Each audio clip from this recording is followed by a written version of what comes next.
the color of liberation. And I want to do something right here. Success is related to standing out, not fitting in.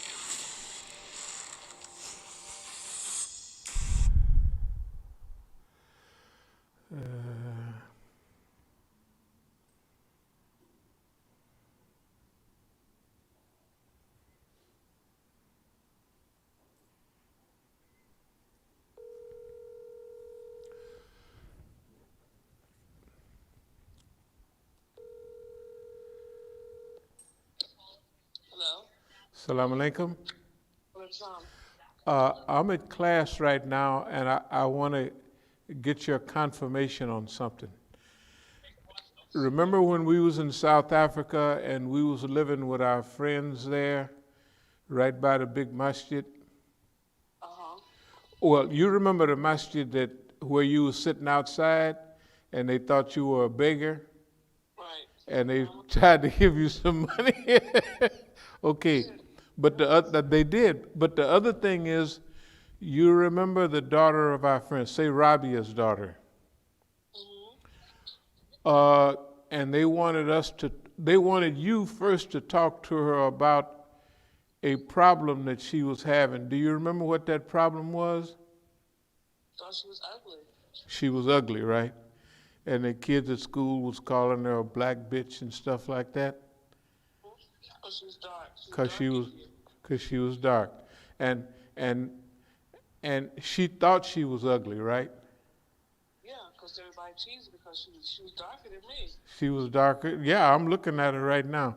I'm going to show I just wanted to get the confirmation, because the talk tonight is the color of something or other, liberation. And I showed her picture. Remember all the young Arab kids and all the other people in California that was a part of As-Sabiqun? Right. I showed her picture. Remember, she was a Hafiz of Quran. Anyway, I just wanted to get your confirmation that they had convinced her that she was ugly, and because she was dark. But she wasn't dark. Remember her sister, them big old bubble eyes she had and all that? And they didn't think nothing was, they thought she was actually good look. Well, anyway, I just wanted to get your confirmation on that. All right. Okay, Assalamu alaikum. The reason I call this the color of, what is it? Color of liberation.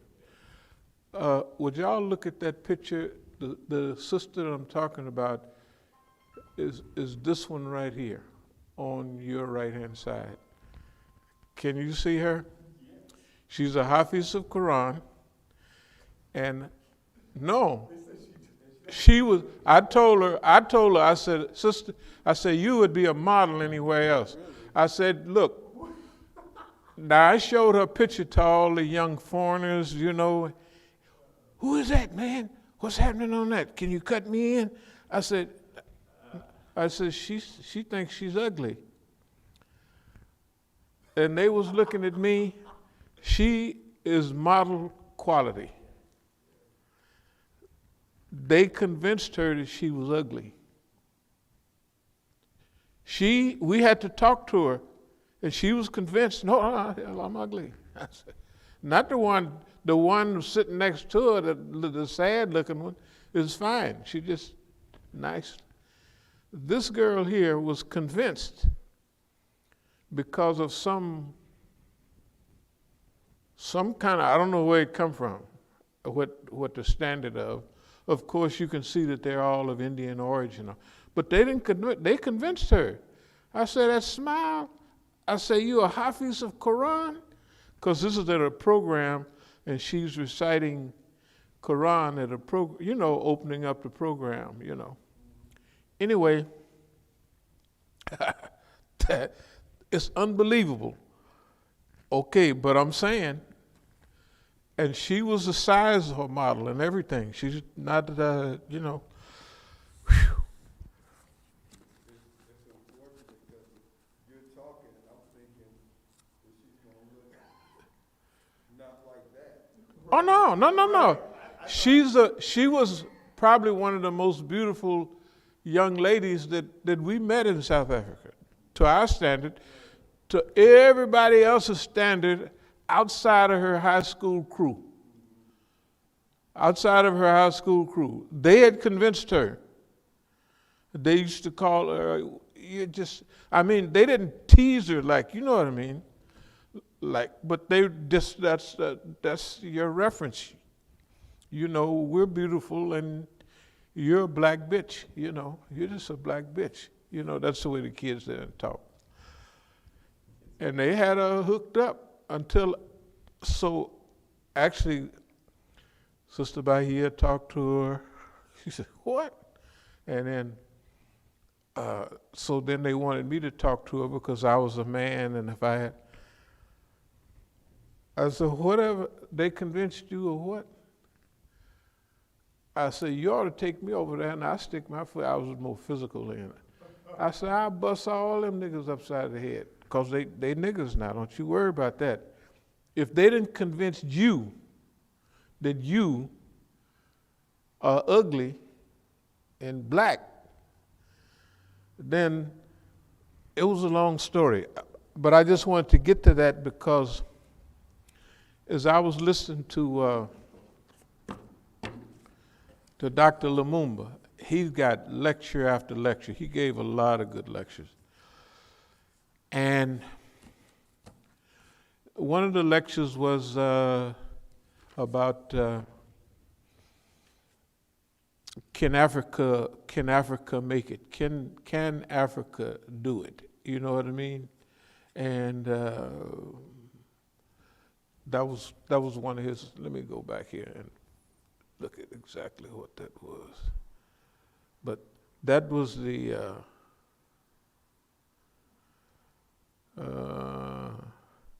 PLO Lumumba. First, it was the first one I listened to was on leadership is everything, and he was talking about how basically crooked the African leaders are. You know what I mean? That they're a big problem in Africa. He talked about the Chinese also, and after he put it the way he put it and what I already knew, I have a little kind of swayed a little bit, maybe what everybody else would call in the right direction, because boy, but here he is. You know, he's big. He got his white wig on. You know, when you go into court now, still over there, the judge got that black robe and that big white wig. If you never seen it, you wouldn't. I mean, it was unbelievable. You know, but now remember 50 years ago, yeah, I was over there about 50 years. I was over there the first time about 50 years ago. And I was looking at the effects of colonialism, and that was one of them, that the judges still wore white wigs, you know, and it was a British custom, you know, and that was in East Africa, Kenya, Tanzania, because the effects of Africa kind of worked like this.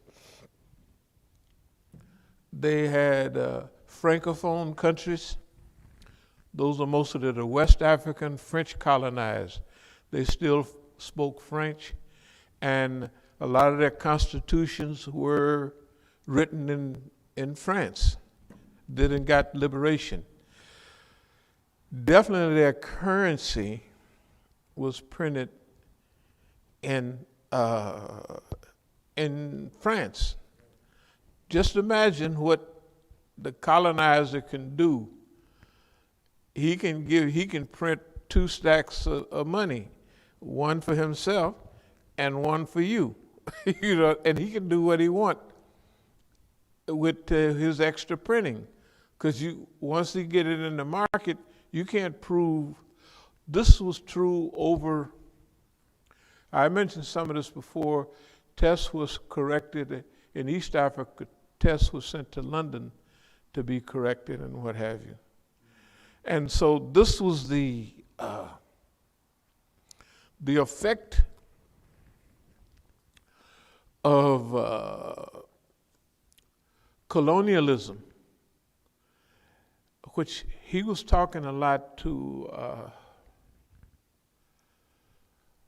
African crowds, of course, and he had a lot of good things to say. That's mainly what I say. And what he was talking about was he talked about many good things about African Americans coming back to Ghana and working their groups there now. That are going back, but they look at it all as positive. But Africa is very popular in the world today, and you don't know who those people are. I mean, you just don't know. They could be very, very good African Americans going back to Africa with that to help in chicken farms. Shoot, when I was there, they had one of the biggest guys in Africa was Chicken Davis. Chicken Davis was an African American, and you know how they bring these chickens to market here? He was teaching them how to do that with chickens, And then the brothers were showing me, he said, well, a bird, it'd take 8 weeks to get it to market, from this, that, and another, if you feed it this way and that way. So he was teaching, because chicken is a very healthy food. It's not a lot of cholesterol. You know what I mean? It's not a pork product. So chicken is healthy. In fact, they call it more like fowl.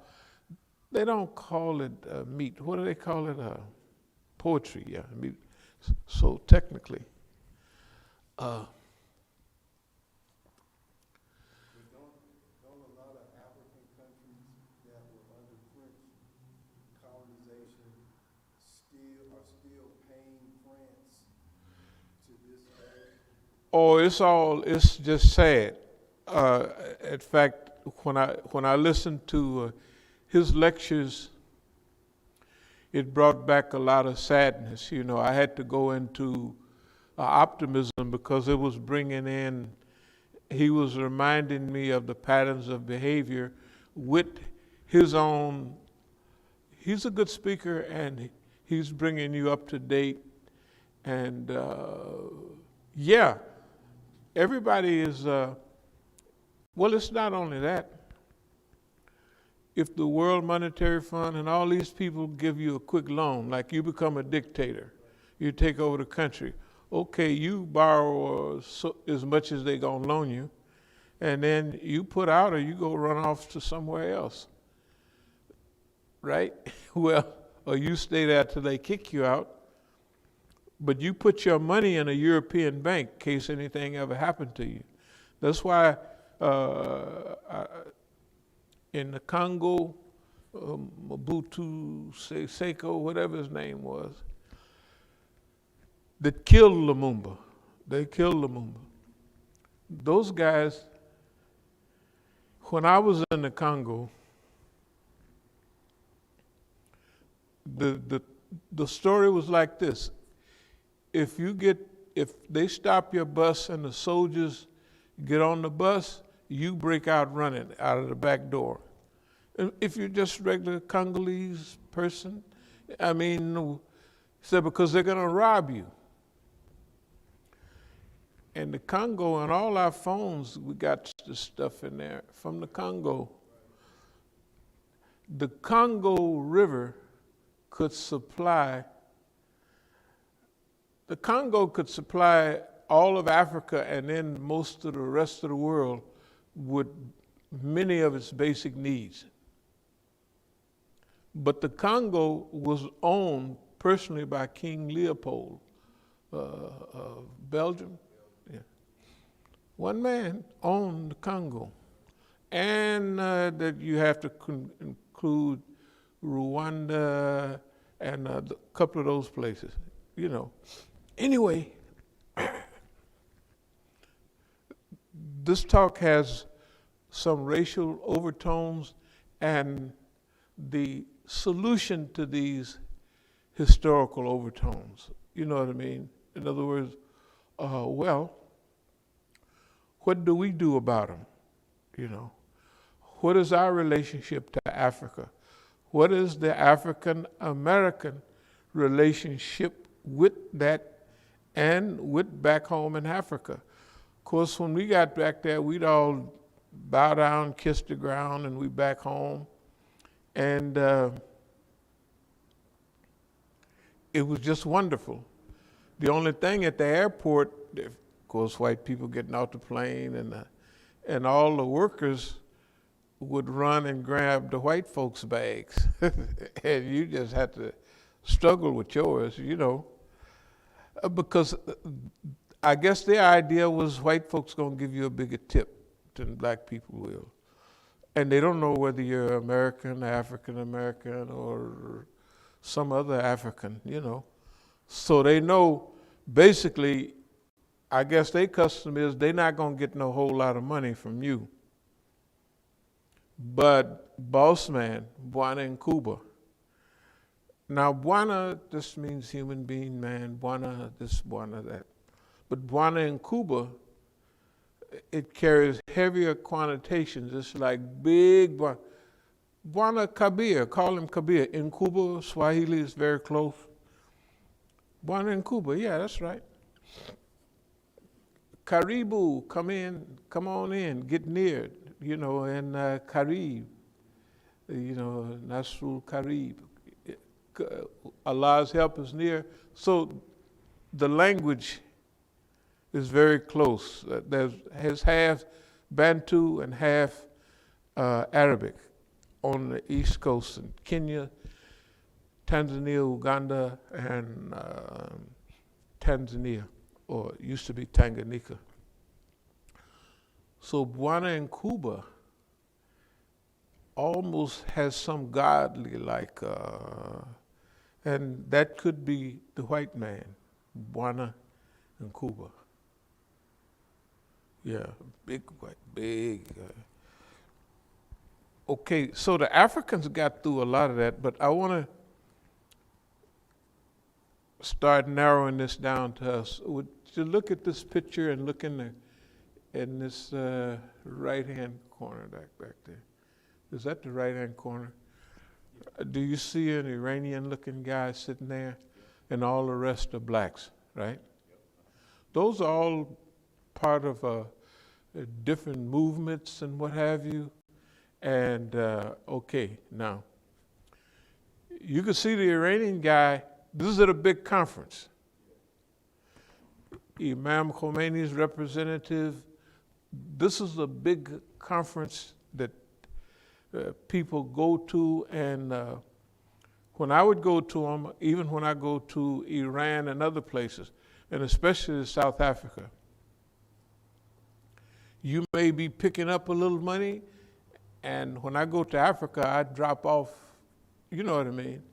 Because see, $1,000 or $5,000 is not going to rescue us from nothing. But for them, I remember KwaZulu-Natal, one of the brothers have a martial arts studio. And he had at that time 53 orphans. Now he's a Muslim and everything, but he's really good in martial arts. So his studio, because I was there at different times, and so sometime he got them all out there eating, and they doing the dishes, and they doing all that, like a one big family. But when he has his martial arts, they're all crowded in a room somewhere on the side, you know, because he's got his martial arts studio. That's how he makes a living. And so I was saying, do the brothers who donate a lot of money there, South Africans, I said, do they hook you up a little bit? He said, no. So I was down to my last money. It must have been about 1,000 or so. But to him, shoot, he could probably feed them kids for almost a year for $1,000. You know what I mean? At least it'll help him. It'll relieve the stress for a month. Let's say, and that's a big deal, right? If you can postpone eviction. In fact, it was in Durban. It was in Durban because that's KwaZulu-Natal. That's where the Zulus are. But, and this brother's talks, he was talking about several subjects, but the main one was leadership. And if you got good leadership, he was saying, and I think that's how these things got on my phone, because I kept going through leadership, and I mostly listened to the white man, Maxwell, whatever, John Maxwell. And it's reasonable, it's not bad. But I listened to a lot of that leadership stuff. And then I don't listen to it mainly to learn, but I look at it to get tips, and I can judge, not that they setting up the scale, but I can pick up kind of where I'm at based what they biggest people say, you know. And you'd be happy to see that we think that we're ahead of them. Even we're learning something from them, that we're ahead of them. Why? Because we're under more pressure than they are, right? If they say adversity builds character and everything, and adversity shows you who you really are and all that stuff, then we're going to have 10 times the challenges that they are. Why? They're supporting the system. Whatever they're doing, they're teaching the system how to be better managers. They're teaching all these organizations that are not against the United States, that are not against Israel. So they're not going to have any, what they call adversity, it ain't nothing.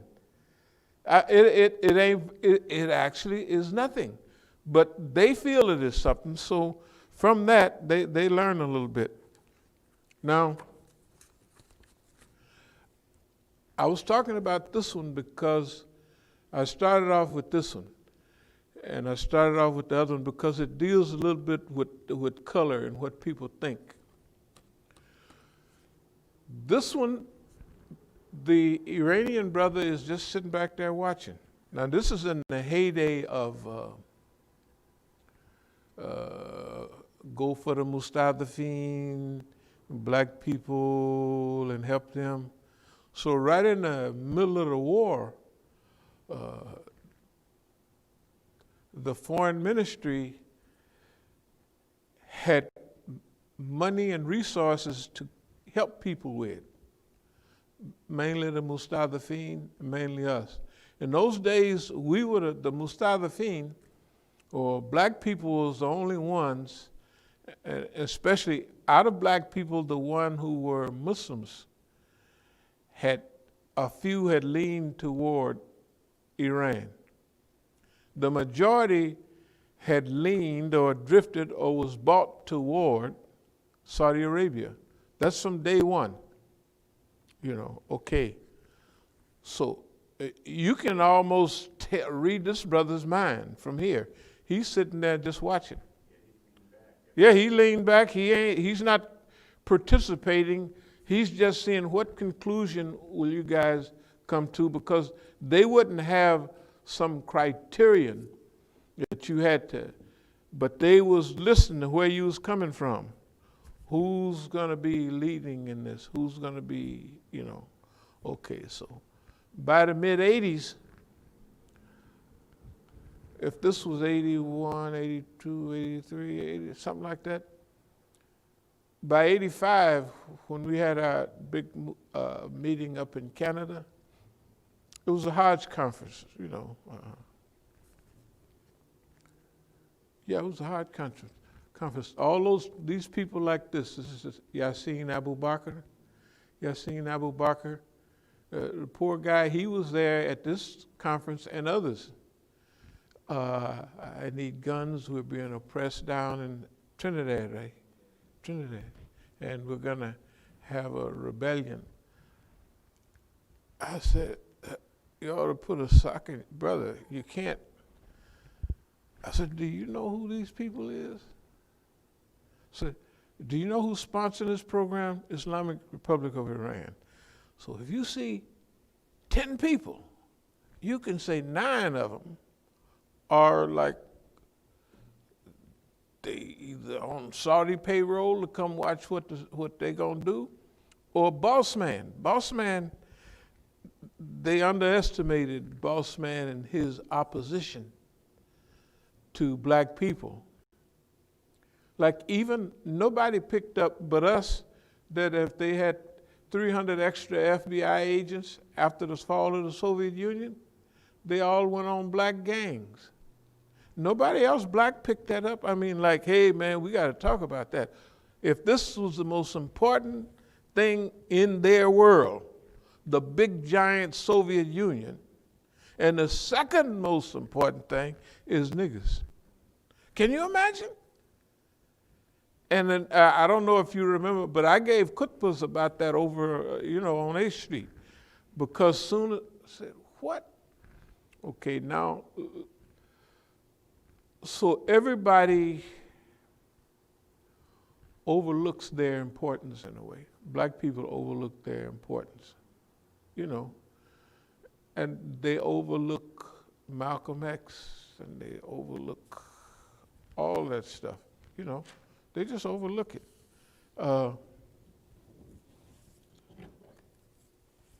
This comes from one, I don't know if you can read this, but this says, Al-Hajj Malik Shabazz, the most honorable black leader in the U.S. This is from probably 89, I don't know. This is probably 89, and of course you can see that was me. And I got a whole center page, So I'm saying to them, Malcolm X is the most honorable leader, most honorable black leader in the U.S. And they agreed. They put it in the news. So at that time, I was getting top billing, just like this all the time. This is all natural. In other places like Sri Lanka, same thing. Welcome Imam Abdul Ali Musa. There's a front page of Al-Islam over there, okay. So, and then over there, they're comparing me with Al-Hajj Malik Shabazz. All the flyers say, Malcolm X Jr. and all that. That's that type of thing, a reflection of, a reminder of, anyway. Okay, now, y'all remember this one, the Negro thing here? Okay, you'll never find us on one of this. You may find us dead in the ditch somewhere, but you're not gonna find us despondent and sad because we didn't do something or we didn't try to do something. Now, I'll get to the subject, and the title is, what is it? The Color of Liberation? The Color of Liberation. Liberation is multifaceted, and I'm telling you, it's very serious. And black people have a lot to put up with. And Africa itself has a lot to put up with. The last hundreds of years have been a sad case for Africa, because we know that Africa, except 1 or 2 countries, the whole continent, all 54 of them, was set up in a way that they were all colonized by somebody, except Ethiopia and Liberia was, until the U.S. bought a big chunk of Liberia, and they sent Negroes from here back there. Do you know where you find the most exact plantation houses and big mansions at? All along the coast of Liberia. Because the Negro left here and he built those houses exactly. So if you want to go and see antebellum period, forget about the South, go to Liberia right now. If they didn't rot and fall down, because the Negroes left here and went back there. And what did they do?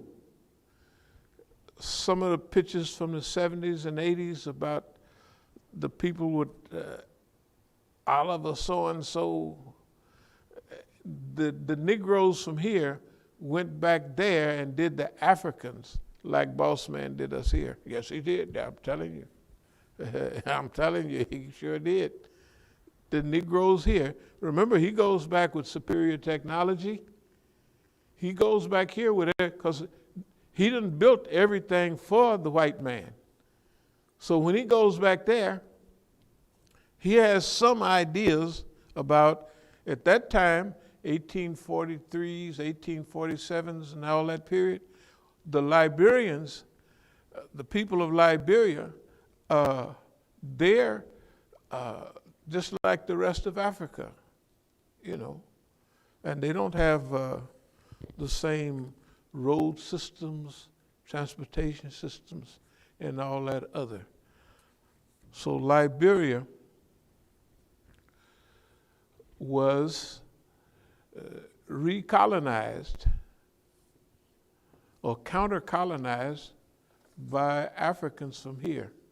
What does it say about, does it say anything about? No, what I was looking at was, I remember somebody talking about right over there on Division Avenue, it's supposed to be a history, a connection of Liberia with that area over there. I'm trying to see if I can find that. Okay.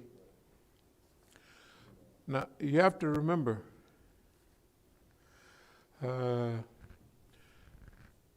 do you remember when we were saying that Alama Zakzaki, his position was, I think that his second in command had Musa was in his name too somewhere.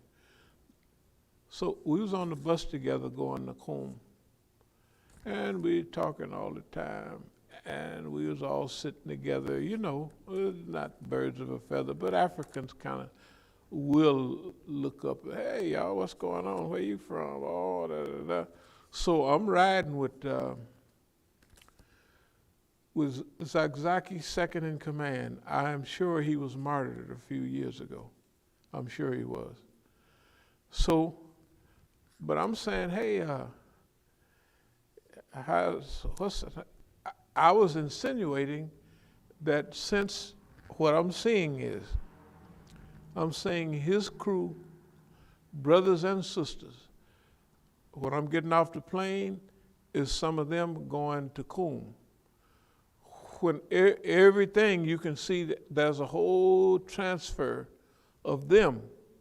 When I'm coming back, there's a lot of them getting on the plane. They're in the airport getting on the plane because the first stop will be Doha and Al Qatariya Airlines. Okay, so we're in contact all the time. So I says, yeah. So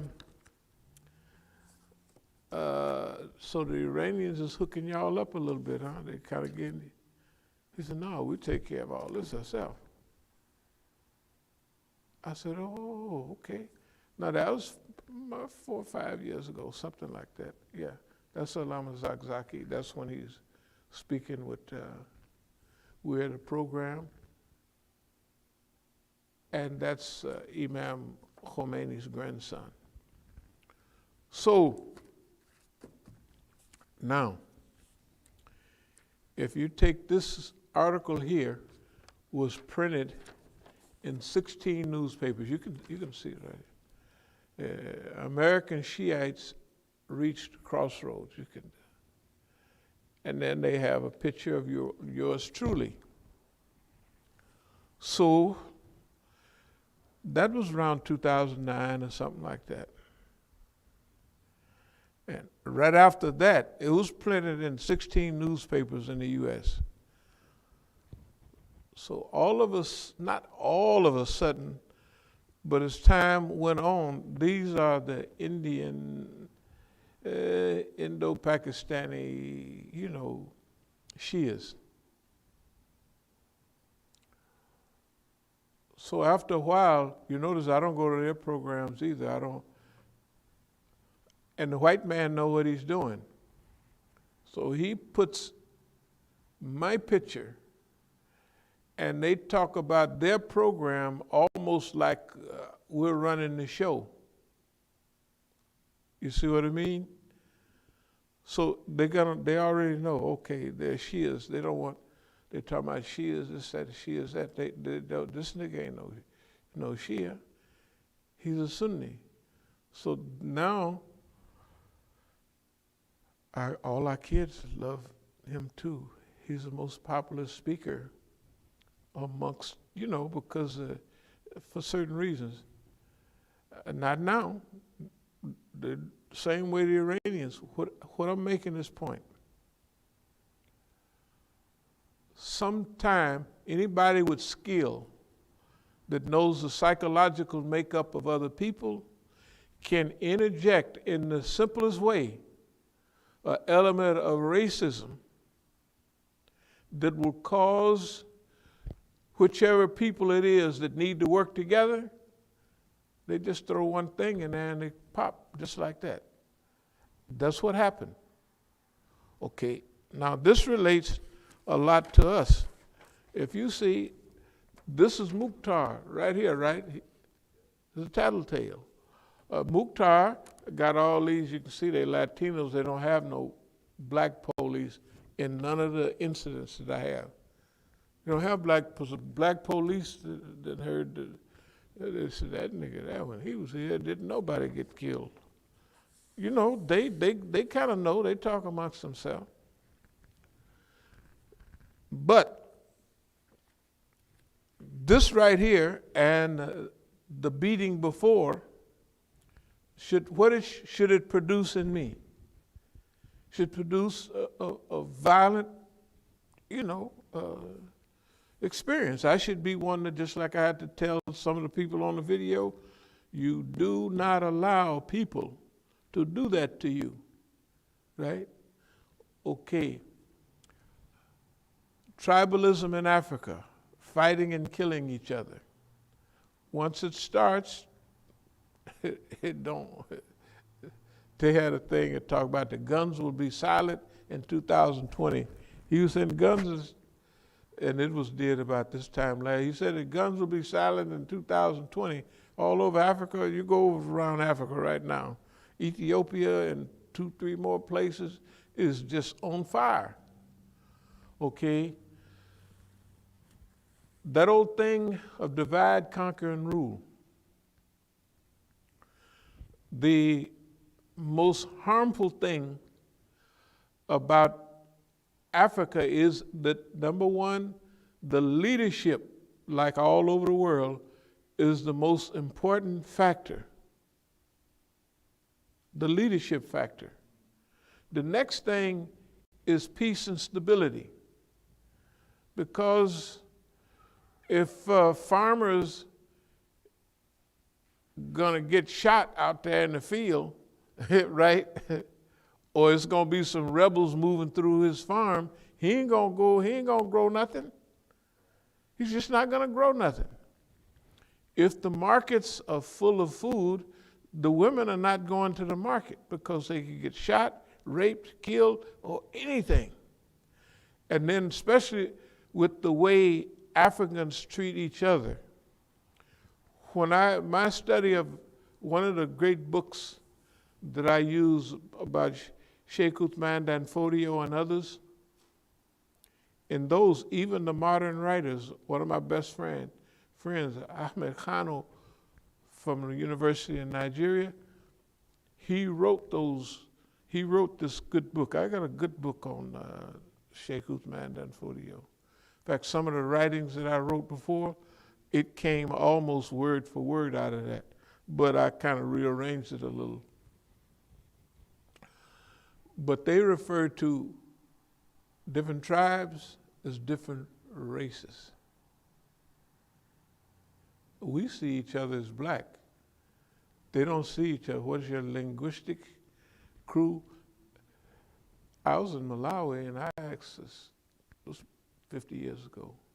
No, it was more like on my second go round when I was traveling in Africa later on, second or third go round.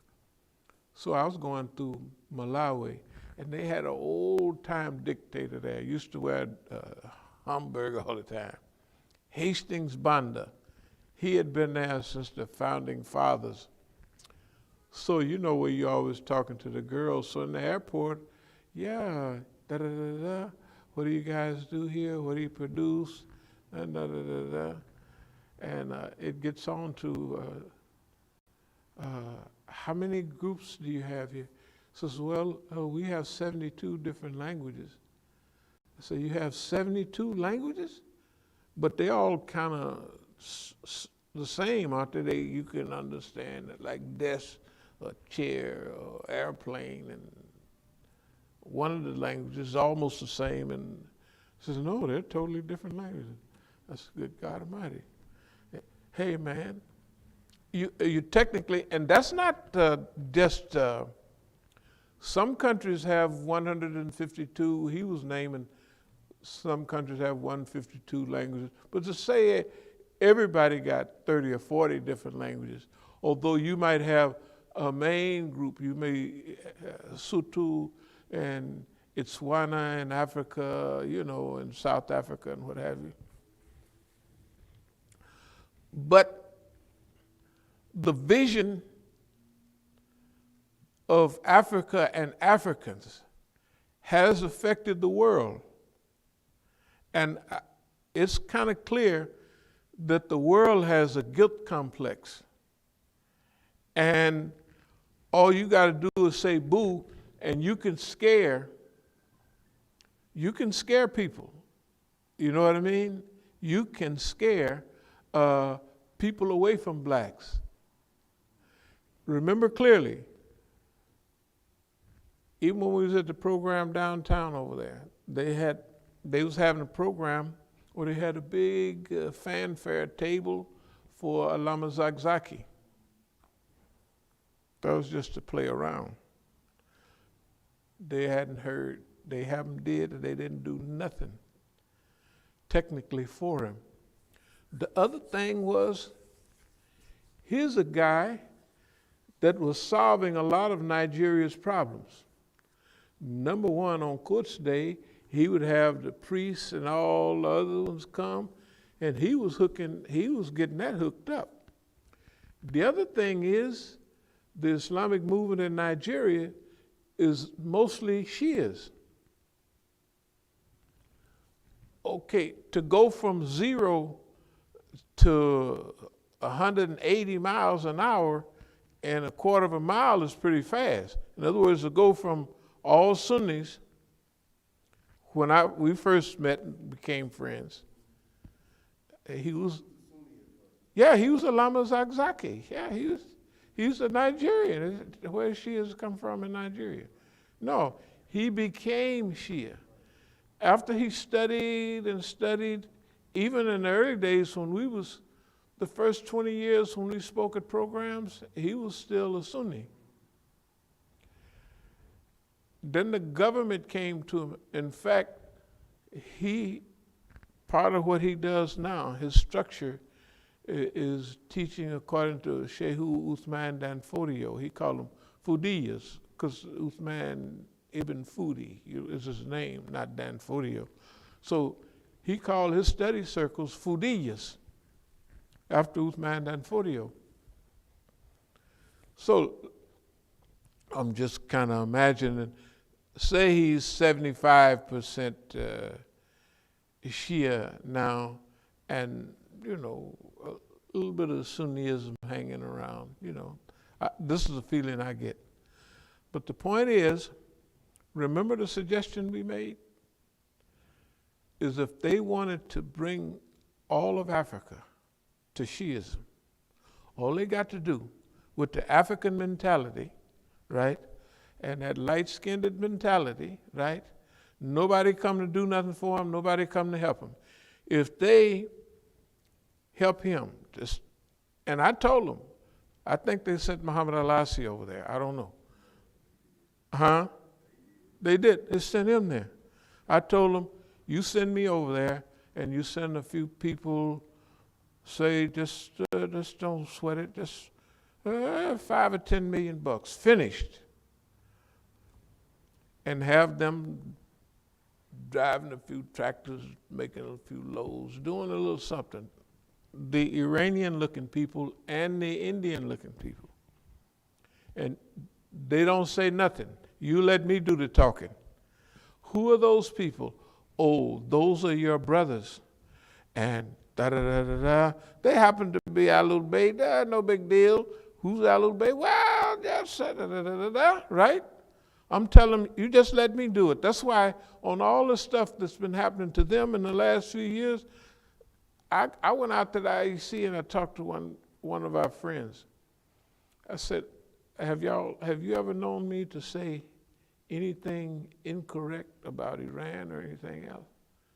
I said, of course not. I said, well, talk to the boss down there. He works over here. You talk to the boss. And I talked to him because when they were around me, they was this guy here they really, I don't even think it was putting on a show. They really, was into Imam Musa. So I told them when, they start messing up and the U.S. pulled out of the treaty, I said, you send me over there and I'll take care of it. In other words, I know what to tell. I'm an innocent bystander, and I'll tell the hardliners, supposed to be our friends, and the others, this is the benefits of that JPCOA, whatever it is. That they're not stupid. This is some of the benefits of it. Because, they came under plenty of pressure. Because everybody told them, you can't trust them guys. Oh, and they turned the guy to an idiot. Not an idiot, but you would think he was running for president of the United States, not of Iran. Anyway, I told them that. They didn't pay attention. And I also told them, you send me over there and do a little help. That's all you got to do. I said the African continent will be Shias, because Nigeria is the largest country. Nigerians float around all over the place. I said, you send me over there and it'll be fine. I'll take care of it for you. I mean, this is just a volunteer thing, You don't have to pay me nothing to do nothing.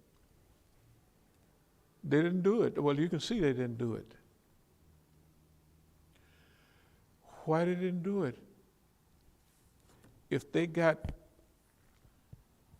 Shia ulama now, if Qom is probably 25% Negroes now, and out of them, probably 80% of them are the police, probably. Because, like some of the guys in Qom, I'm at these big programs and they, oh, you African. And I remember the earlier days, and these guys right here, I said, well, I'll be doggone. A little prissly, funny acting, Yeah, I mean, see, remember, they're spending a lot of money on Africa. They're sending a lot of people to Qom. But that means you come back the way they want you to. You don't have no independent thinking. This is the problem. Allama Zakzaki had an independent mind. Well, I always knew that because he told me, when such and such happened, the last meeting we was at, he told me, man, the ambassador from the U.S. came by and was talking. They giving him a feeler.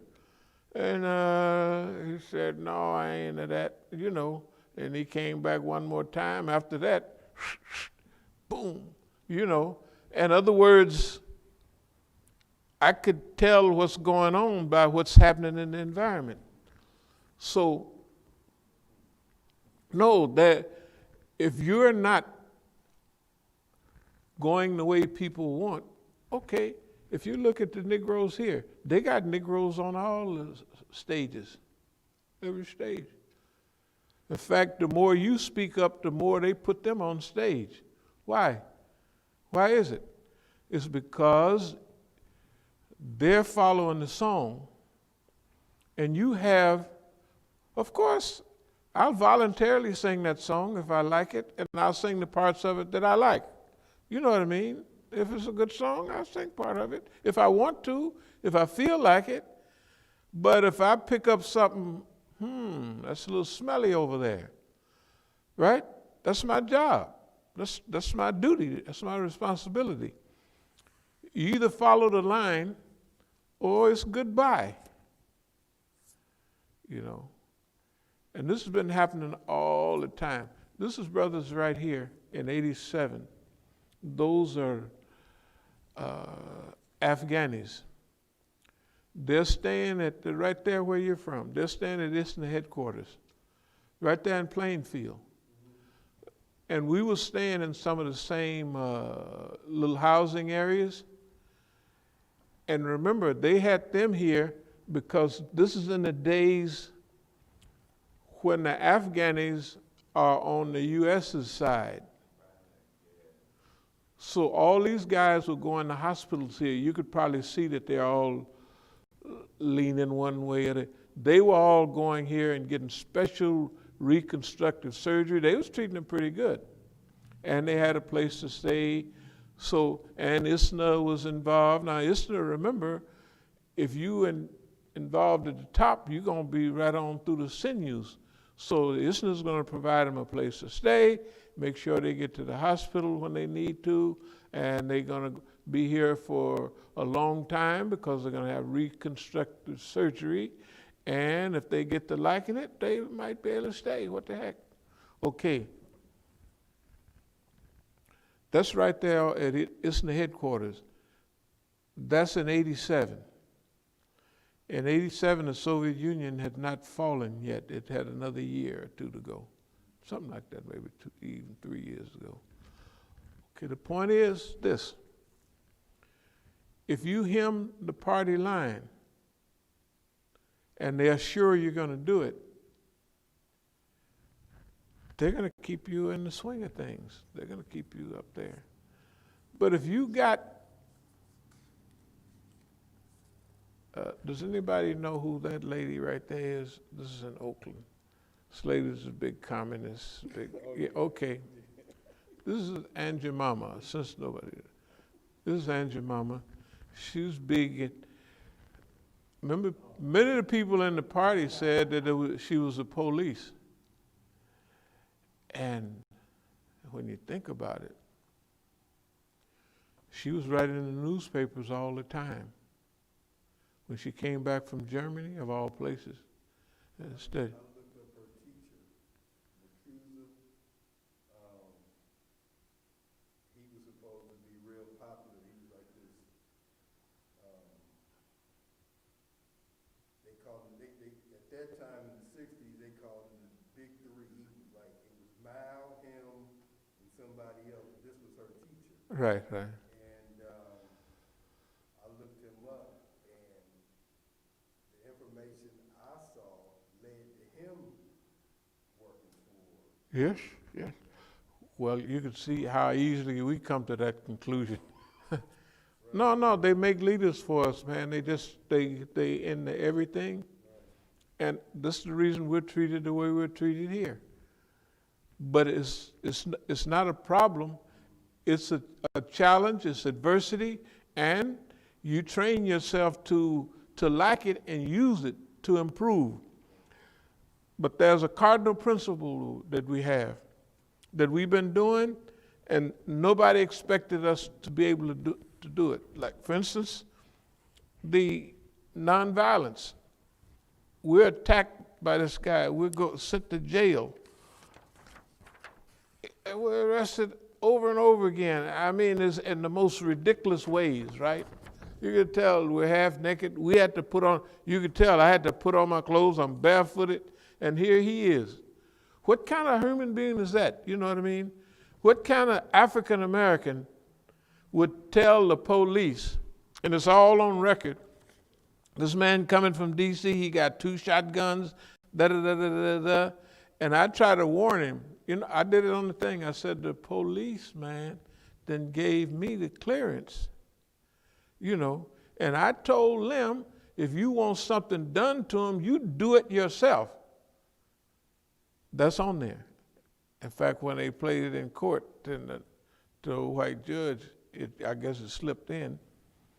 And no, that's what I'm saying, that I told him. But the way he tell it, no. He put a hit out on me. You don't never hear me nothing about no hint. And if you go back to Target America, this is a long story. Target America, this is back in the 90s and the 80s. And Target America is supposed to be us. That we're anti-American and we want to do something to America. The point is, anybody can do anything to us that they want to. So we have to be fearless, but careful. Fearless because we ain't scared of nobody. Okay, everybody got that now. But also, we're not going to let nobody get us to do nothing that's not beneficial to us and to humanity. That is how we respond to these assaults and batteries. This taking me to jail for the 8th time is an assault on what do you have. Now, at this time, I got the paperwork. I'm saying, right there, I got it with me. The other time, out of all these arrests, I had the paper. I said, get that paperwork there in the front seat. You know, I got it everywhere. I don't know, I can't read that, something like anything dumb. But it's clear that I have a right to be there. He don't have a right, and he never did have a right. He don't have no right to say or do what. Okay, now, why do they come to that final conclusion that we're going to have an assault? Now, remember when I'm on the program about the brothers from Iran, I don't know if anybody was listening or picked it up.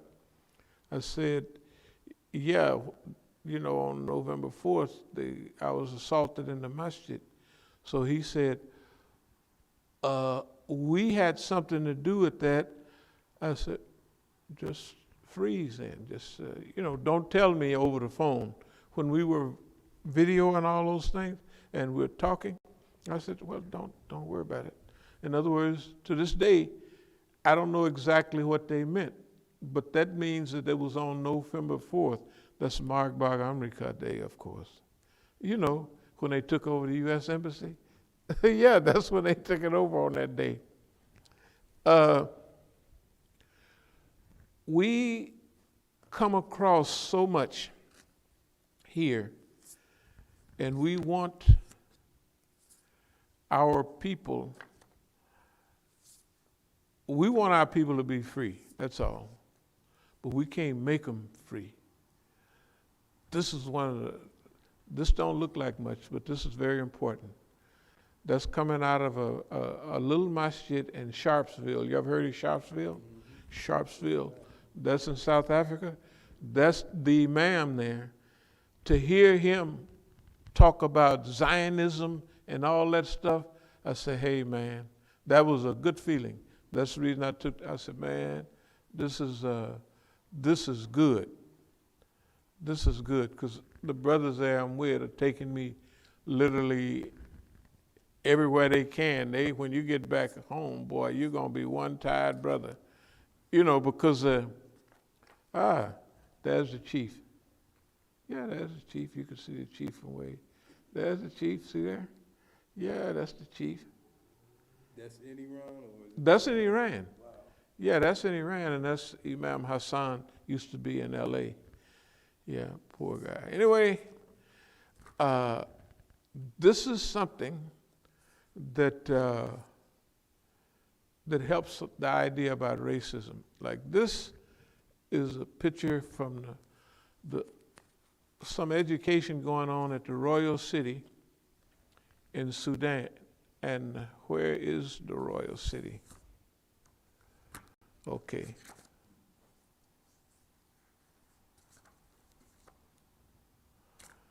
Okay.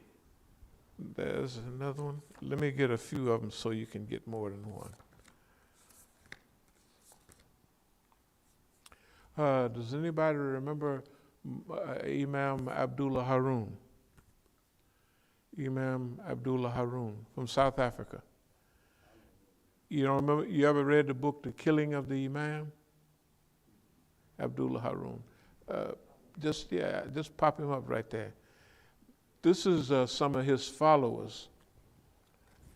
Okay. This is, of course, the South Africans. These would be considered born free. And this is from the Royal Museum in Cairo. That is a statue of what would be considered the normal woman in Egypt in the old days. You can see who she is. Yeah, you can say what you want. And they made the thing up, so we didn't make it up. But that's her. Okay. No. You don't have to ask, well, what color was she and what does she do? No, that's it. That's clear. Let me see. I got a few more pictures that I definitely wanted.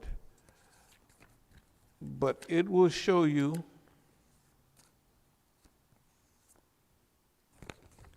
I'm looking for pictures of the Royal City, run right next to the Nile.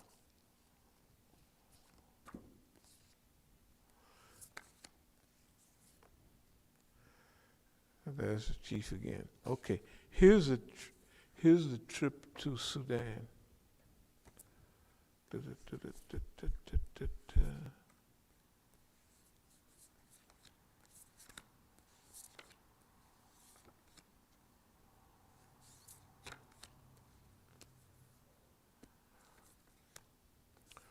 Okay, this is a statue outside of the in Khartoum in Sudan. This is a picture of the Royal City.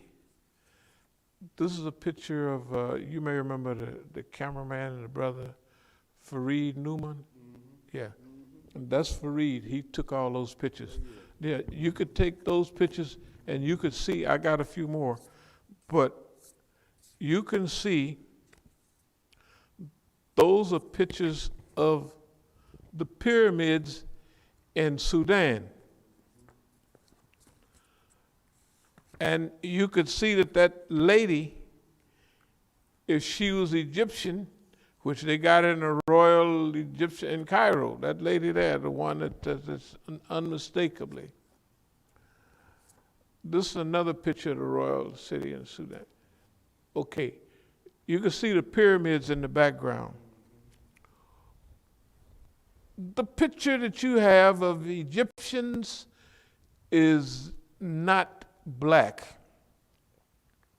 They're not black. Almost kind of Arab, stuff like that. Okay. But the farther you go back, they begin to look like that lady. Now, the other picture about that region is Egypt was the center of this great civilization. And civilization went up the Nile, not down the Nile. The Royal City, this picture right here, these children are right near what they used to call in Sudan the Royal City. The statues and the writings that you see, you don't even have to know nothing to know that that's an Egyptian type. When you go to Egypt, this is what you expect to see. Those pyramids with the writing on the outside of them is the same writings you see in Egypt. But it's up the Nile River in Sudan. Sudan is a little too black for you to think about that. That's the cradle of civilization in that region. Right? But that's what it is. That's what all those, so when you go there, they're proud of the fact that, hey, civilization didn't come up the Nile to us. It went down the Nile to them. Whoever was down there, it didn't come up. And the pyramids, all they did was, it's like building planes. First planes was kind of small, but the first planes was built by them. The first pyramids was built by them, and they got a whole city. They were all tombs for their great people, but they were not as big as in Egypt. And then when you get to Egypt, the tombs and the power structure is bigger now.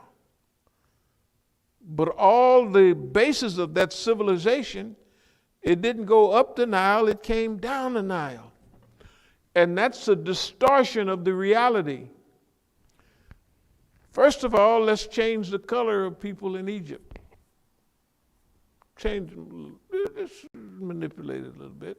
So that when people see Egyptians, they see, what had Napoleon so mad?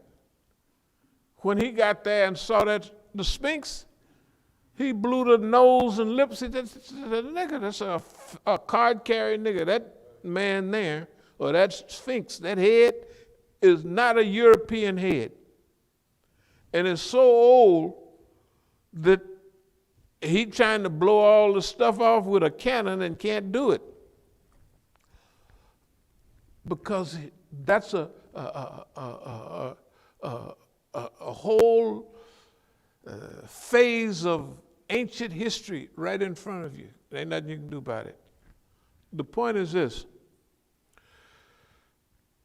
Taking off of my brother's talk today,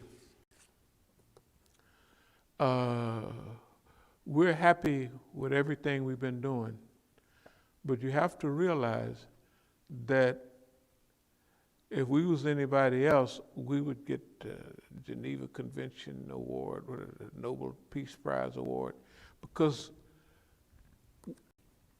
according to what everybody know, tribalism, black on black, and all of that, right? We refuse to do that. We refuse to do that. We're not going to do it. It don't make no difference what they do. It puts your life in a little bit of jeopardy. It does. But we're not going to respond. That's the main problem with Africa, is tribalism, internal fighting. And we are not allowing them to take some person. And remember, the bigger the insult is, the smaller the person that they have come jump on you, right? That is supposed to insult you more and more, right? Because so-and-so, everybody knows who so-and-so has no status anywhere. They just don't have no status. So you have them people that don't have no status. For them, that was their last straw. Well, the rearresting is a type of harassment to make you do something to them. Even the phone calling and all of the stuff that they do, right, is to make you get off your base. You stay in your base, and the stupider they're going to get. Pretty soon they'll be talking about stuff that it don't make sense to nobody, right? That's what good discipline do. Discipline means you stick. It says there come a time when holding on to your Islam would be like holding on to a hot coal, right? Yeah, like a hot coal in your hand. And that's what, once you're trained, it's not a big deal. But most people are not allowed to ascend to anywhere along that level. And the African leaders, the first thing they do, the poor guy was saying, y'all talking about the guns are going to be silent in 2020? Well, 2020 is almost gone. And it ain't no gun silent in Africa. And all the mistakes that they went through he talked about how important Africa is, and everybody do.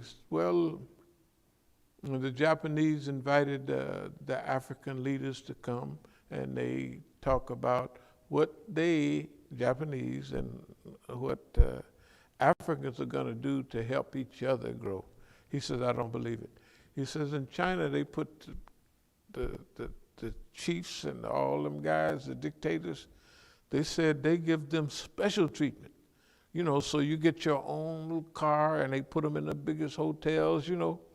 And the leaders are talking to them about, we're going to share and work together. Well, I'll tell you,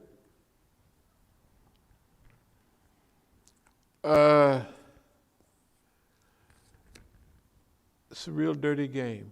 Remember I showed you a picture of these little kids? They would be considered born free.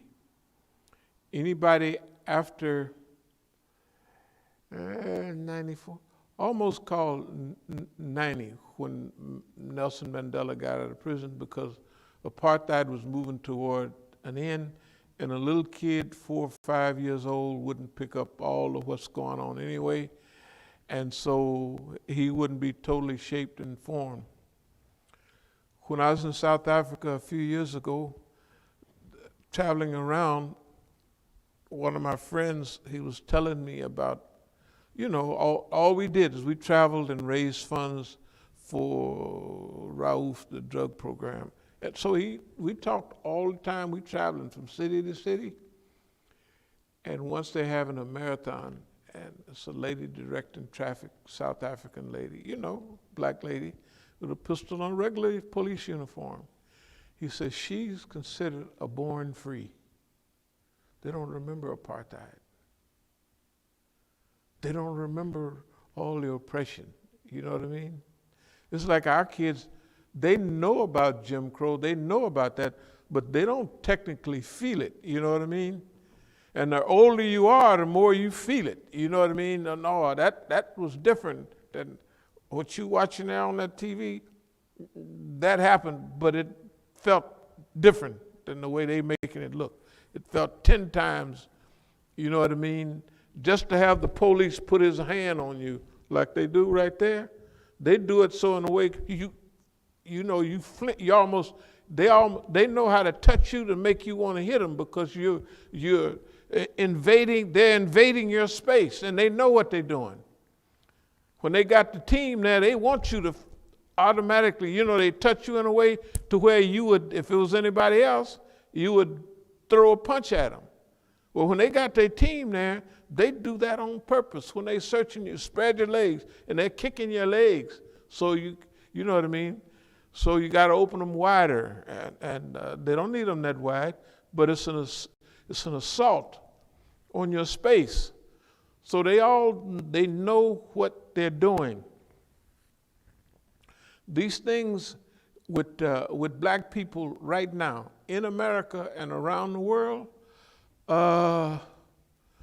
whether you're African or whether you're African American, some people, maybe it's a super guilt trip about what they did. Maybe part of that guilt trip is, if I were you and I got power, this is what I would do to you. You know, that's the way they think. If black people, and they didn't read 2 or 3 books, if they get power, me and you right here, they're almost certain, without any proof, that we're going to do them the way they do. The proof all goes the other way. Whether it was Mandela, whether it was Jomo Kenyatta in Kenya, wherever it was, when the black people took power, very seldom did they retaliate and try to do, you know, like in South Africa now, they're just easing up on land, you know what I mean, giving the land back to Africans. They didn't do it right away. 80% of the land in South Africa is still owned by by white folks. And the land laws in South Africa are deadly. Because if we own this land and they discover oil right outside in the yard, that's our oil. When you own the land in South Africa, you own what's on top, but you don't own the gold, diamonds, and all of that in the earth. You don't own that. That's cold-blooded. They still got that on the books. That's to protect white folks. That's to protect Anglo-American. Well, they tell you, Anglo mining company, that's what they used to call it.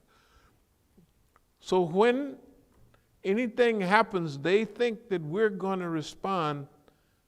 If we get freedom, power, influence, that we're going to do them like they did us. Well, if that happened in the earlier years, it might have been true. But what happened is, when you get a chance to evolve, I would say our policy is a policy of evolution towards humanity. We know we're black. We know what they do all the time. We know it. We sitting there right, you can't miss it. But for those reasons, those are the reasons that we're going to try to apply another force where we influence the direction of change. Why? Because murder builds on murder, and murder. If the black people take over the white people and make them poor, right? Then they 2-3 generations, them niggas gonna get lazy and fat, they children, and stupid. And the white folks gonna be big-eyed and mad, you know what I mean? And they're gonna take it back. You'll be in the cycle over and over and over again until somebody just gets rid of the other one, you know what I mean? Okay, so I think I showed y'all some of these pictures right here. These are pictures of white folks, just white folks, yeah, it ain't nothing new. We've been where we've been where we are. We've been here. That's why it's probably not that difficult. But the hippies and all them type of people, we had close contact with them. You know, Haight-Ashbury and all of that. We had. Okay. There's another thing before closing. If you look at this picture, just look at that picture a minute. That's called the Elephant Orphanage. That's in Sri Lanka. You know, Sri Lanka and those countries where just a few years ago they used the big elephants to move this around and move that around. This is called the Elephant Orphanage. I don't know if you remember, maybe about 10 years ago, there was a newspaper article with this elephant orphanage in it from Washington Post. And Sister Bahia put up a few of these to show that they could tell the kids, see, Imam Musa has been here to this, okay. All kind of stuff. We would like to share with people. Remember I was telling you about the red fountain in Iran? It looks like blood. That's one of the pictures we got there, right there. Okay. Yeah, this is the president of Afghanistan just before he goes back to Afghanistan and get martyred. It's stuff like this. In the background, you'll see the Hindu Kush mountains right there. That's Kashmir. You could tell the way the brother looked that that's Kashmir, and those are the Hindu Kush mountains. Okay. What I'm trying to say is about all of this, whether it's Africa, whether it's the Middle East, I would have liked to have people, this is Hezbollah without the turban, you know, stuff like that. Yeah, no, I mean, they finally got enough sense to not show up with a turban on. But this is the representative of Hezbollah, right? That's the representative. No, I mean, these people are all friends like, you know what I mean? And this is our brother right here. Just think. He was right over there from Dar Hydra. Yeah. He was. They run away from him. Yeah, they just run away from him. So it's what boss man lacks. They run to where boss man is, and it's a sad case. Now, here we are. What are we going to do with all of these sicknesses that black people have, that Arabs have, that Iranians have? And what is their position with us? In a lot of cases, in most cases, it's a case of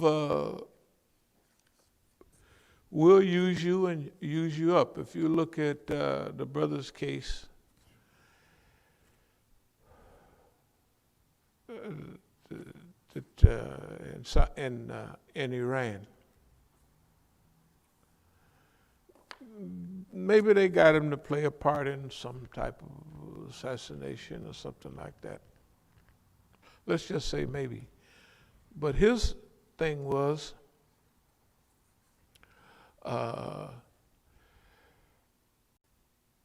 he wanted to get back here after he picked it up, and he said, yeah, they basically used me. Okay, now our situation is different. We was already grown when we were around everybody. Anything we did, we already know how people are, or we know it 100 times over. So if we put our life on the line for the Islamic Republic, it's for the Islamic Republic. But that don't mean, and the whole process is, historically, after the good guys take over, right, then they got a lot of crooks. There's an opportunity to get a position, to get power. And you get one or two of them in there, and then they bring everybody else with their line. When I was sitting in the airport in Iran, and when you come in the diplomatic area, you go to back to the diplomatic area, and you don't go with all the public out there, and then you go get on the plane. Well, I was sitting in there with Zarif. So another guy, oh, Imam Musa, how's everything? So where you headed? Says, I'm the new ambassador to Malaysia. They both friends. When I'm at the UN, sitting at the hotel, and the brothers is up there, and the elevator is right there. I'm sitting right there with Faisal Khan, somebody right there at the elevator, a couple of chairs. Doors open. Oh, Imam Musa, haven't seen you in 34 years. That's exactly what he said. They're on the team of all of those guys. What's wrong with them that they can't see? They're trying to sell me years ago on what I was sold on. Hey, I think the revolution is da-da-da-da. Now, they done joined the team. And their team is against what they stated it was about years ago. And boss man don't be playing with nobody. I'm telling you, one of the big shots now. When we'd have a program in New York, he'd pick me up. He was, junior staff member, not a junior staff member, but he was big then. Dr. Karazi was the head of the UN then. So he says, yeah, man, my back wheel came off. And man, if my family was in the car and what have you. I said, oh yeah. I said, man, I was driving. In fact, I was going to see the chief. I said, man, I was driving down the street, and all of a sudden, I stopped at the stop sign, and my back wheel caught up with me, came off the car and passed me up. It all happened real quick. But I'm looking, I feel a little something, and I'm looking, and the wheel rolled by. So I just went and I picked the wheel up and jacked the car up. A lot of people thought I just picked it up because I was pretty strong. And it was just a little Fiat. And I actually forgot whether I picked it up or what, but I took one lug off, they had 4 lugs, so I took one off this, one off that, one off, and then said it, and or two. So now each one of them got about 3 lugs on it. So it's fine. We just 3 lugs is plenty for a little car like that. But the point is, I reacted different than he did. First thing he said was, "Oh, my family, oh, my kids, this, that, and that." And the thing is that if you take certain jobs, you have to put that issue first. Because if anybody study you and they figure, "Oh, my kids," then they're just going to threaten your children, right? And you're finished because that's what your mind is focused on, right? Okay, well, they do the same thing to us, and they've been doing the same thing to us. But I could show you at, this is As-Sabiqun in Oakland. This is much bigger than it looked. And this is a fundraiser at University of San Diego. You see all the people in there? That's just what the camera picks up. If we cooperated with them today, up to now, we would be pulling that kind of crowd everywhere. Because that's the crowd. In fact, I think at that, Abdul Malik is going to speak. Muhammad Al-Asi spoke there too. For some reason, he happened to be in town at that time. The point is, if you sing the song, you're on the team. And you sing the same notes. We don't need any, you have to keep the same notes. You have to stay in tune. Okay, we saying, "I'm sorry." That's why in our lectures here in 2007, we said that the Islamic Republic, that the people here, or that we've come in contact with, do not represent the Islamic Republic of Iran. In other words, they don't represent the ideas. And when they bring up something about anti-Vilayati Faqih, it could be any of those people. Can you imagine Vilayati Faqih has protected them and gave them all of that? And they don't know. That's another picture. I'm not going to mention his name, but that's a guy, he's Algerian. And that's his wife. She's speaking right over at the masjid. You could tell that she's speaking there. And a lot of the people who came was foreigners. Okay, we was having a fundraiser for him. And she spoke, and then after it was over, I said, "Hey, let's all put together and, technically give her a little something so she could, I'm not going to tell you his name, he's still over here." It was a little discussion over there at Dar al-Hijra, and he took, what's the Negro used to be over there? Jahari Abdul, he took his side. To them, they was looking at it like, "Oh, 2 African Americans, you guys can never get along." I said, that ain't what it is. This is a nigga here. This is a tattletale, a stooge. And y'all like him because he's telling y'all what you want to hear. And the reason you leaning away from me and toward him, it don't make no difference what I do. And the same people lean away from us. If I have their family there and we raise funds, and you know what those people said? Some of these people were from AMC down there. And they said, yes, they raised so much money, and it was such a modest place, a little place. You know how they people talk.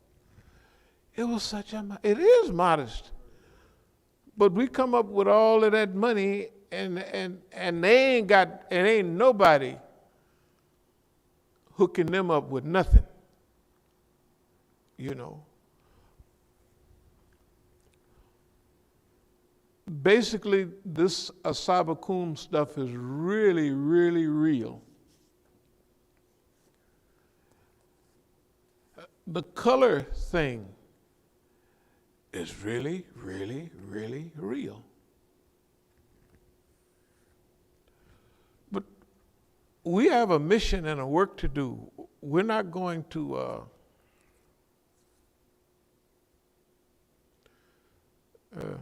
well, anyway, that's some of the work at the building that Mukhtar sold, all the tile and stuff like that. Yeah, I'll close with these two pictures. This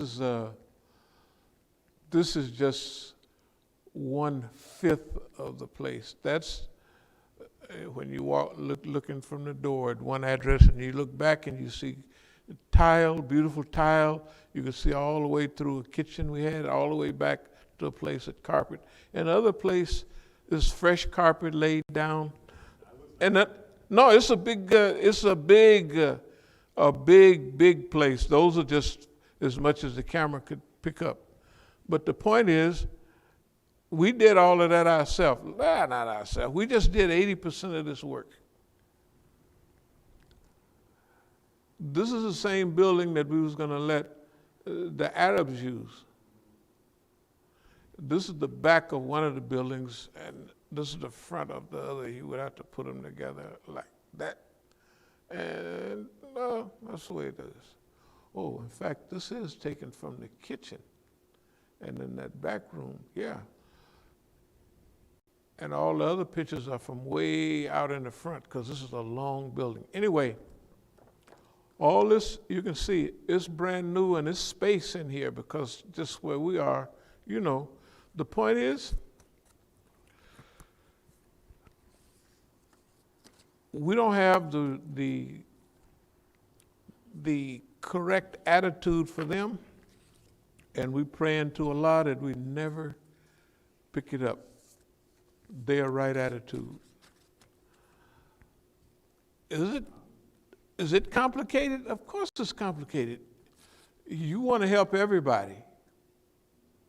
But you know, technically, we've had enough experience to know how people are. They are the way they are. What do people think about black people? If you can convince this girl right here, that she's ugly and black, and you heard me talking to Sister Bahia. Yeah, it's just, they wanted her, the family wanted us to talk first, Sister Bahia. Tell her that she's not ugly. Tell her that she's not. And she's got to convince the girl. Ugly. And then when I take it back to these, I got pictures of a lot of the youngsters. Where they at? The foreigners. Hey man, what's going on? Who's that?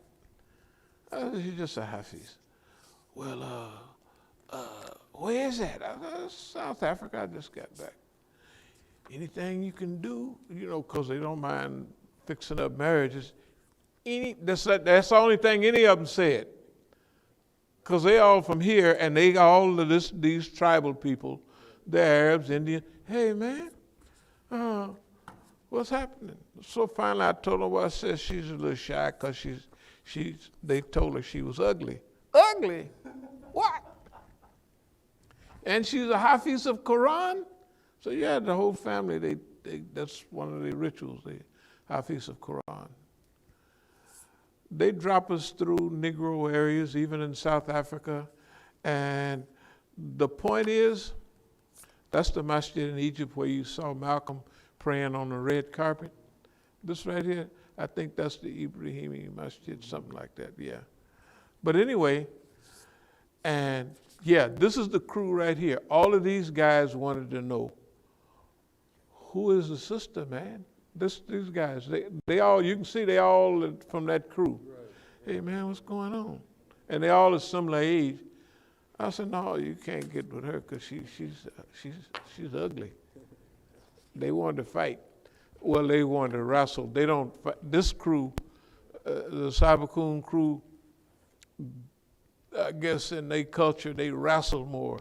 And I looked at them wrestling, you know, they be pulling each other. And I said, good God Almighty. I was getting a little older then. I said, man, I couldn't stand it. You know, they just putting their hand on the neck and pushing back. You know, wrestling, real wrestling, not that the stuff they do. But the point, I want to close with this. We've been around, and out of the 8 wonders of the world, we done probably seen 6 or 7 of them, at least. Even Niagara Falls on. But we don't fit into the public picture that they have. And we're not going to. I mean, this is one of the main prayers that we have. Oh Allah, help me not to be like them. Not to be like them. Whatever else comes, we just don't want to be like that. You know? Okay. Now, that means that Allah then gave us a chance to choose our position. And everybody that has, that was a TV, reason I showed y'all a picture of Imam Abdullah Harun, because there was brother Saifuddin was telling me, yeah, man, did you know Abdullah Harun? I said I knew of him, and I know his followers, because he have a group of followers. They're still in South Africa now. That's why they had his picture on this table. And that means that if you associate with them, they have a body of ideas that go along. Imam Muhammad Abdullah Harun, he was killed in '69. And in Cape Town, he worked mostly a lot with Africans, you know. And that's where some of our pictures with some of his followers who were African, I didn't bring them. But anyway, we have all kind of hustlers. These are people, legacy of Malcolm X, Maybe they want a job back home, and you go back home now in Iran, and you'll see these people, they're experts on America. They have programs, they have a program. And the brother that's really big over there, when he came over here, the doctor said, hey, we want you to just take him around America and show him what. So I said, yeah. So, man, we went to Boston and we got all, hey, man. We was all right out here too. And I said, okay, you can take pictures of this and I'll explain to you what's going on. But you look European, white basically. He looks like a Swede or something. I said, so if they catch us, they gonna think we the police taking pictures, you know. He got his pictures. He went back and he did a 12-hour program on our trip. And since then, he's been the #1 man in the whole Iranian broadcasting system. You know, that's how he got there. He showed those 12 hours. And when I would go to Iran 20-something years ago, they would all know me because those programs. Well, they didn't forget now, but the point is this.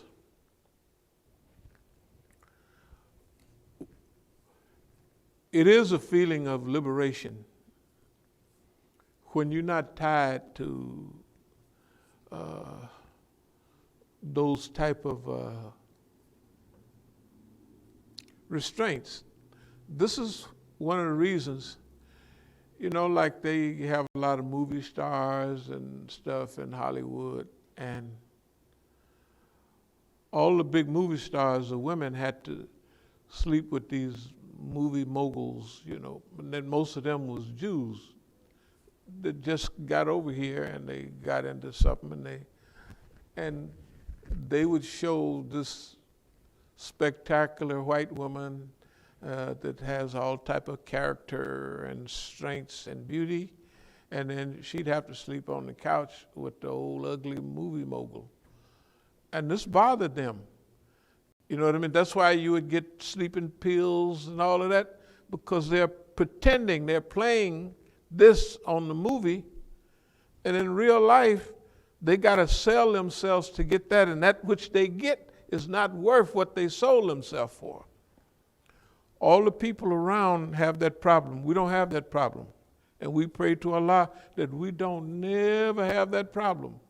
Because that's a problem that it's not necessarily fixable, because you have created. And you allowed all the Me Too white women. Me too, me too. Well, when was this stuff started? It was 1962. Some of them is older people like Donald Trump. You see them white women, then they got to show you a young picture. Why? The hell, it was 40 years ago, it was 30 years ago, right? And they say, this is what happened to me, and oh, by the way, this is how I looked then, not now. You know, old granny looking lady. Okay, Me Too, why they put up with it that long? They wait till it's safe to come out. We're not waiting till there's nothing safe to come out. You know, on the day of judgment, it ain't no safe spot on the day of judgment, but in the truth line. You're in the truth line, good, you got a shot. But that line that they got, they can keep it. This is the only point. That's why we call, what do we call the program today? The color of liberation. The color of liberation technically don't have no color. It just has a name. The color of liberation, hey man, is the color of freedom. And that's the program we want to be involved in.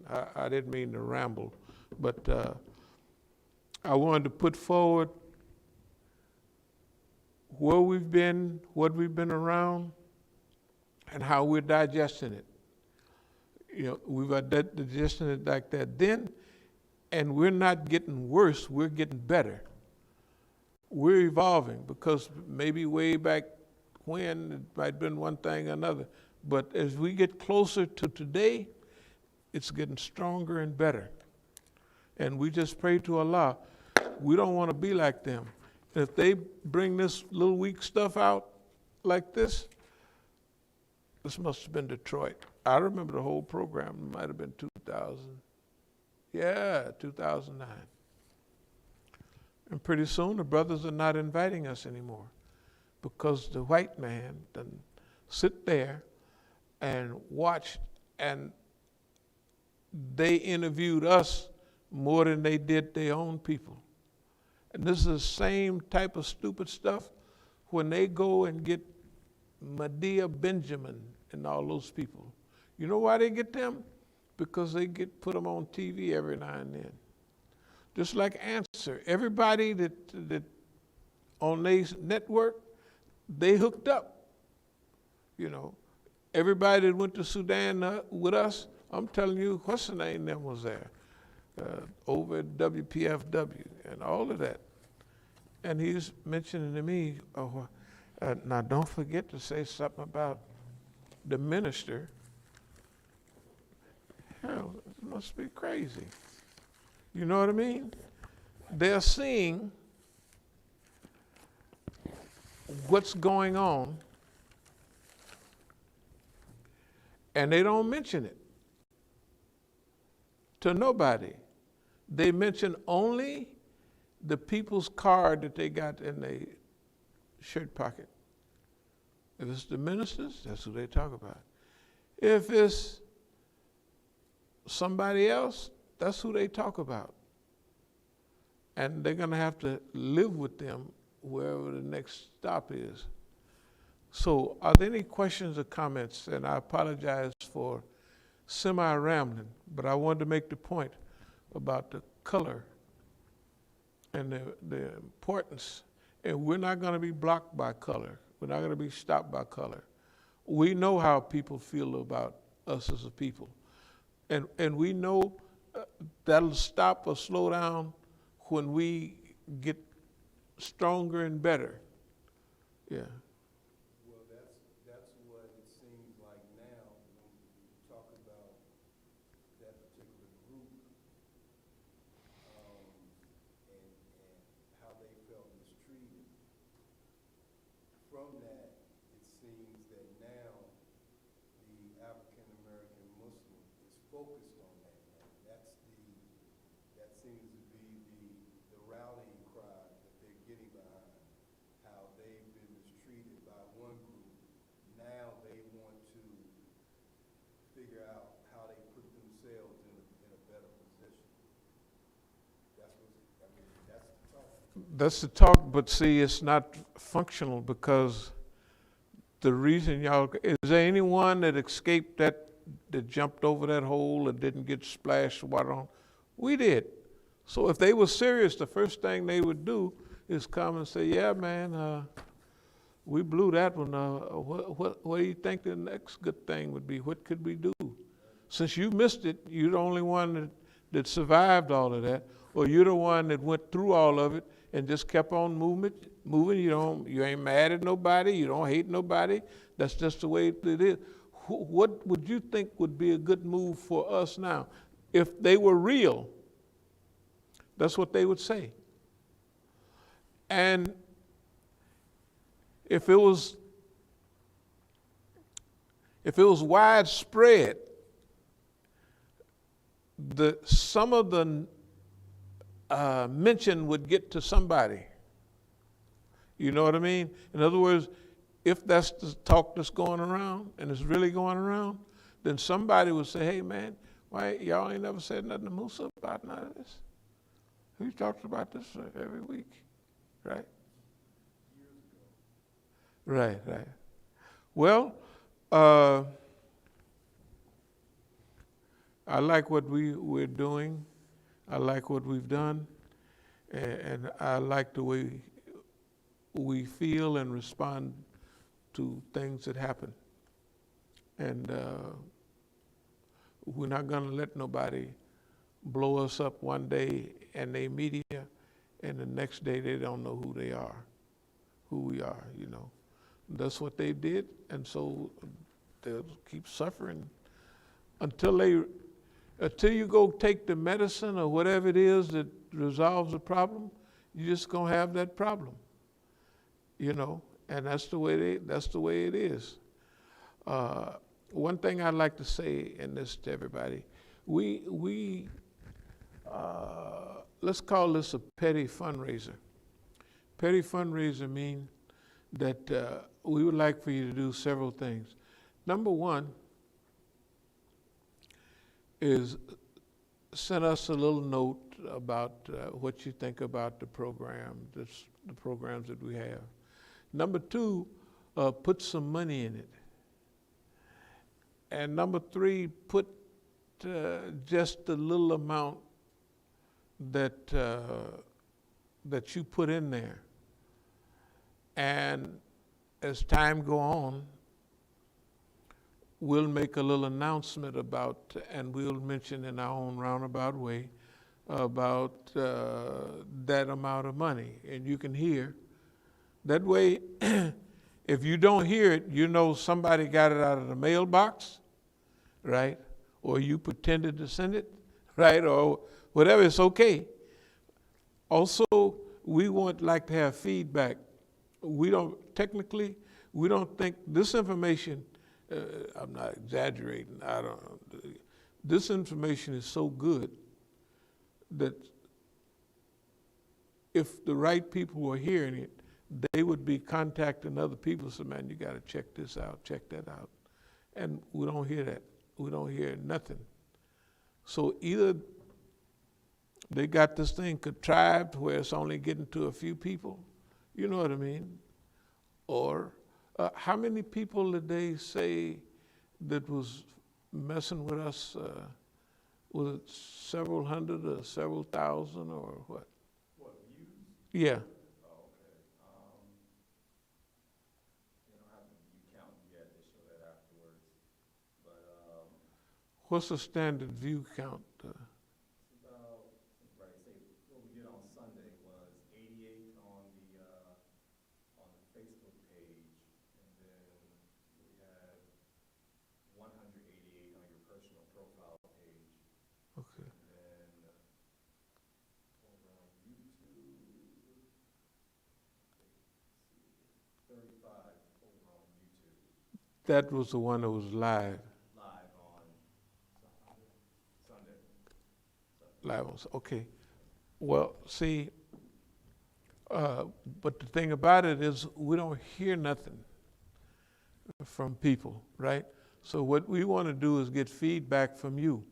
We want to find out if this is really, if there's 180 people and checked it out, we want to get your opinion. And we want to get your opinion now. You got to remember, when we ask things like this, Boss Man knocks our mailbox over. We all been knowing that for 15 years, easy, that he just knocks over the mailbox. You don't even have to get it at the mailbox. You know, as somebody down at the post office, they just divert it. That's why if you put in there what you have put in there and you write the number down, if he steal it, then we just don't get a chance to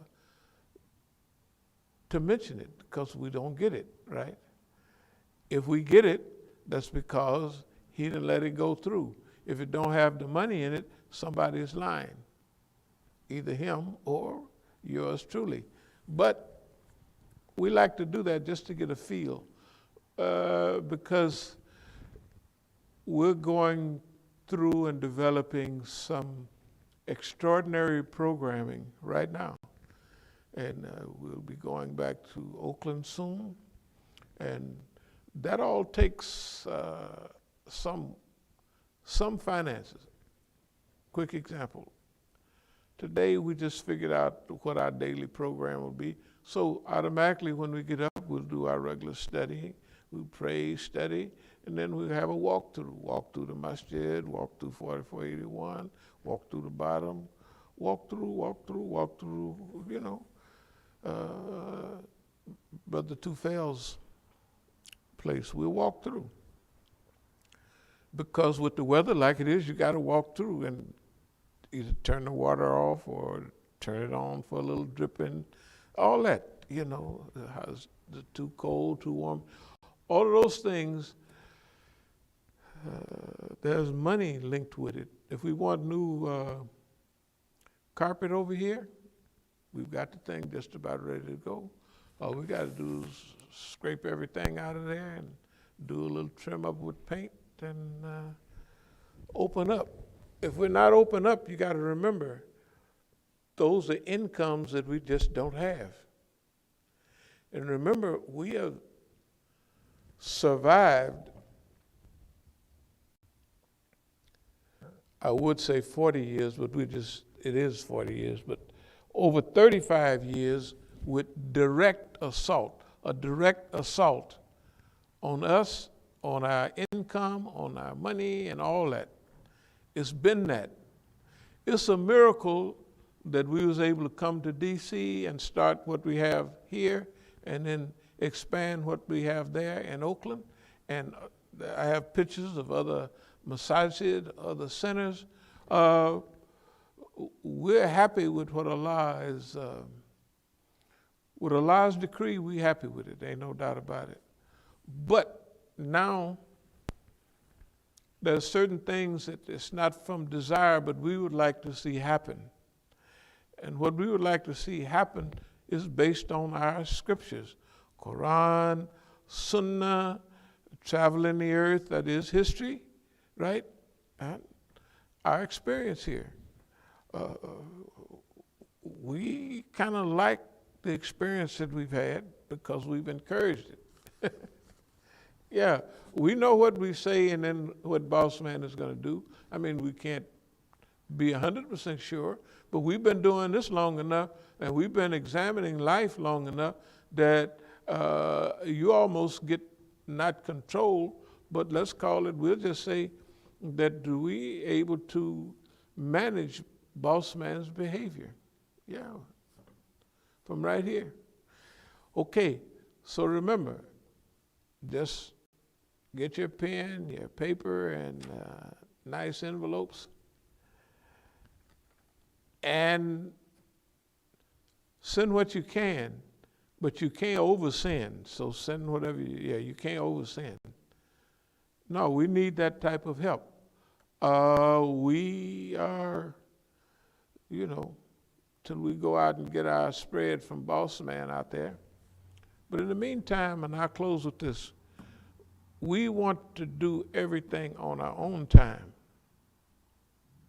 And we're not going to allow them to mess with us in certain ways. We put on our to-do list that we sell the property over on the street over there.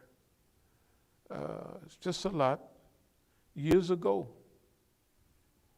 Of course, now, but we haven't done it. They've increased, they didn't increase the city, which works in conjunction with the government. Man, they didn't increase the tax on that empty lot. Unbelievable. So, we can either allow ourselves to be diverted, pay attention to it and follow it up and go downtown and argue with them, or we can go on about our business and pay taxes on it and then add that into what we're going to charge Boss Man anyway. Whatever we want to do, we can do that. We're happy to be able to do that. Now, that's when worst comes to worst. Remember, we had that on our schedule a minimum of 5 years ago. 50, 45, we're going to, yeah, we had it on there long, but we haven't done that. And we don't want to do that. We want you to help us. Thank you very much. As-Salamu Alaikum wa rahmatullahi wa barakatuh. Aqulu qawli hadha wa astaghfirullah li wa lakum. Okay.